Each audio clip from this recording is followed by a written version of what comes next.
小朋友嘅語言發展快慢係受各種因素影響，包括小朋友本身嘅認知能力、社交能力、感覺系統同埋佢哋嘅學習環境。例如唐氏綜合症嘅小朋友認知能力有限，所以學習發音同埋語言都比較弱。而患有自閉症譜系障礙或者專注力不足及過度活躍症嘅小朋友，社交能力較弱，從而影響佢哋嘅學習。我哋或者難以大幅度改變呢一啲嘅因素，但係我哋可以針對學習環境呢個因素，促進小朋友嘅學習。唔少父母覺得同小朋友傾偈係一項苦差，尤其係有學習障礙嘅小朋友，因為佢哋一係就冇乜反應，一係咧就唔能夠靜靜咁坐低一齊玩。家長唔需要氣餒㗎，因為唔係你哋做得唔夠好，只係需要學習一啲教學嘅技巧啫。掌握互動嘅技巧對於小朋友嘅學習非常重要，尤其係對學前兒童，因為佢哋喺屋企同父母嘅互動時間佔咗佢哋學習環境嘅一大部分。如果大人可以掌握同小朋友嘅溝通技巧，就會對小朋友嘅語言發展有好大嘅幫助。針對可以喺居家環境運用嘅溝通技巧，我哋喺呢度為大家介紹情景教學法。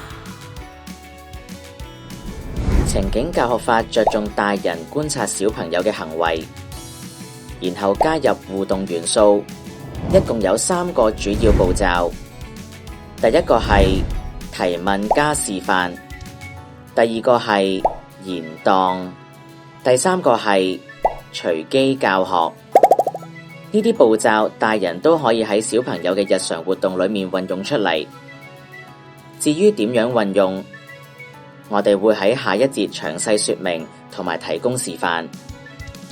當我哋面對詞彙有限，而且仲未講短句嘅小朋友嘅時候，我哋就會用語前情景教學法。呢個教學法會教小朋友用手勢同埋動作嚟做表達，幫助語言發展遲緩嘅小朋友感受溝通嘅效果，從而建立佢哋嘅溝通意欲。呢種語前情景教學法包括5個技巧： 1. 建立互動機會； 2. 從建立嘅互動當中引發有意識嘅發聲； 3. 培養小朋友將目光轉移至講緊嘢嘅大人； 4.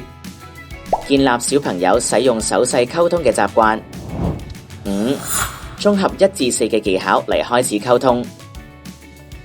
如果小朋友已經可以用短句嚟溝通，但係語言能力依然比同齡嘅小朋友弱，咁我哋可以運用加強式情景教學法。